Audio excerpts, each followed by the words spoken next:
Evening 6 మనకి ఒక private కంపెనీలో జాబ్ ఇప్పిస్తారని మోసం చేసినట్టు కొంతమంది బాధితులు 15 నుంచి 20 మంది వచ్చి కంప్లైంట్ ఇవ్వడం జరిగింది. దాంట్లో ప్రధానంగా కంప్లైంట్ పేరు ప్రభాకర్ రెడ్డి గారు. ఈయన లాస్ట్ 1 year క్రితం ఏదైతే మన ఏరియాలో కానాంపేట దగ్గర గూగుల్ ఆఫీస్ పక్కనే ఉన్న NSN Infotech and sector 7 E4E techno solution అనే కంపెనీ ఉంటుంది.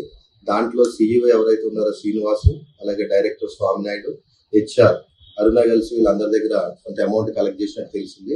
ఇది జాబ్ ఇప్పిస్తారని డబ్బులు తీసుకోవడం జరిగింది. అలాగే కొంతమందికి జాబ్ ఇచ్చారు.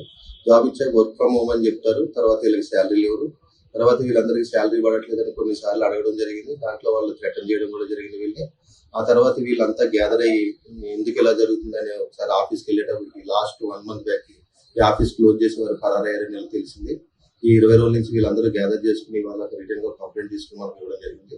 దీంట్లో దగ్గర బాధితులు మనకు ఇప్పుడు 20 members రావడం జరిగింది. అప్రాక్సిమేట్లీ మనిషికి 2 లక్షలు వేసుకున్న 80 లక్షల నుంచి 90 లక్షల వరకు వీళ్ళు రాసి ఇవ్వడం జరిగింది. అంతేకాకుండా దీంట్లో మనం లోతుగా మళ్ళీ కంప్లైంట్ అడిగితే దగ్గర 300 నుంచి 400 మందిని చీట్ చేసి ఉంటారని చెప్పారు.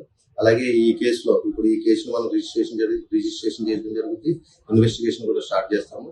అయితే నేను చెప్పేది ఏంటంటే ఈ కంపెనీ ద్వారా ఇంకా మోసపోయిన వాళ్ళు ఎవరైనా ఉంటే మన పోలీస్ స్టేషన్కి వచ్చి స్వచ్ఛందంగా వాళ్ళు స్టేట్మెంట్ ఇస్తే వాళ్ళని కూడా యాడ్ చేస్తాము. అలాగే అక్యూజులు ఎవరైతే ఉన్నారో ఈ శ్రీనివాసు, అలాగే ఈ స్వామినాయుడు, అరుణాలను కూడా మనం ట్రేస్ అవుట్ చేసి పట్టుకుని ఈ బాధితులు న్యాయం చేస్తామని మేము అనుకుంటున్నాము.